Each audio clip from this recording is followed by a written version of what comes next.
जय हिंद साथियों, जैसा कि आप सभी को पता होगा कि हमारे देश में महात्मा गांधी जी 1924 में भूख हड़ताल किए थे 21 दिनों का।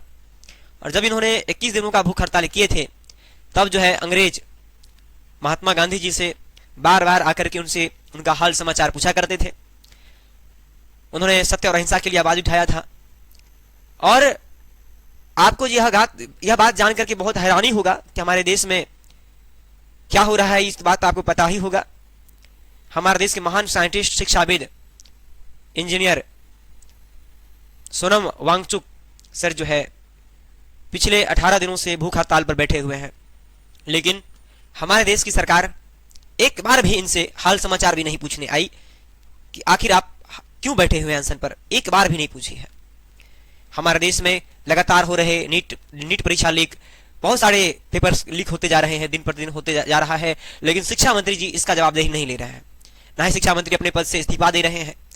अरे भाई, आपसे अगर नहीं संभल रहा कुर्सी तो आप इस्तीफा दे दीजिए, किसी और को लाया जाएगा, नया चेहरा आएगा और वह शिक्षा व्यवस्था को ठीक किया जाएगा। तो इनका जो लड़ाई है, श्री सोनम वांगचुक सर जी का लड़ाई जो है, ये शिक्षा व्यवस्था में भ्रष्टाचार हो रहा है, दिन पर दिन पेपर लीक होते जा रहा है, छात्र देश का युवा जो है दिन पर दिन बेरोजगार होते जा रहा है, भ्रष्टाचार दिन पर दिन बढ़ता जा रहा है। इनका कोई झगड़ा सरकार से नहीं है। इनका जो झगड़ा है, इनका जो मूल उद्देश्य है कि सरकार की नीतियों से इनका झगड़ा है। ये हमारे देश के संपूर्ण युवाओं, देश के भविष्य के लिए इनका आवाज है। ये आवाज उठा रहे हैं देश के भविष्य के लिए, देश के युवाओं के लिए आवाज ये उठा रहे हैं, ना कि अपने लिए आवाज उठा रहे हैं।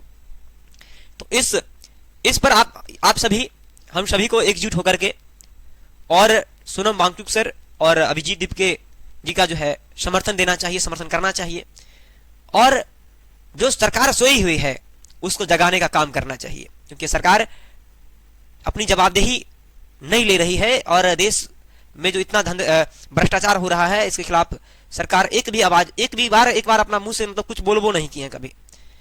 तो देश के सभी आम लोगों से भी कहते हैं और देश के संपूर्ण युवाओं से कहते हैं, जितने भी युवा हमारे देश में हैं, अब समय आ गया है, हम लोग एकजुट होकर के आगे आइए और देश में हो रही शिक्षा व्यवस्था में सुधार लाइए, नहीं तो फिर बहुत जो है दिक्कतें सामना आने वाली भविष्य पीढ़ियों को बहुत ज्यादा दिक्कतें होंगे।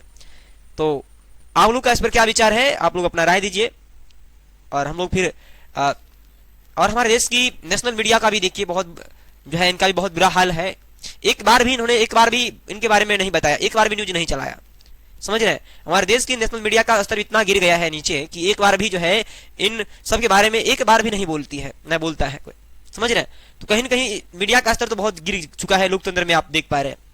तो इसीलिए हम सभी देशवासियों को एकजुट होकर के आना होगा और जो नींद में सोई हुई है, कुंभकर्ण की नींद में सोई सरकार है, उसको जगाना होगा। तो एकजुट होकर के आइए और इस सरकार को जगाने का काम करिए। Thank you so much. आप अपना राय जरूर कमेंट बॉक्स में लिख दीजिएगा।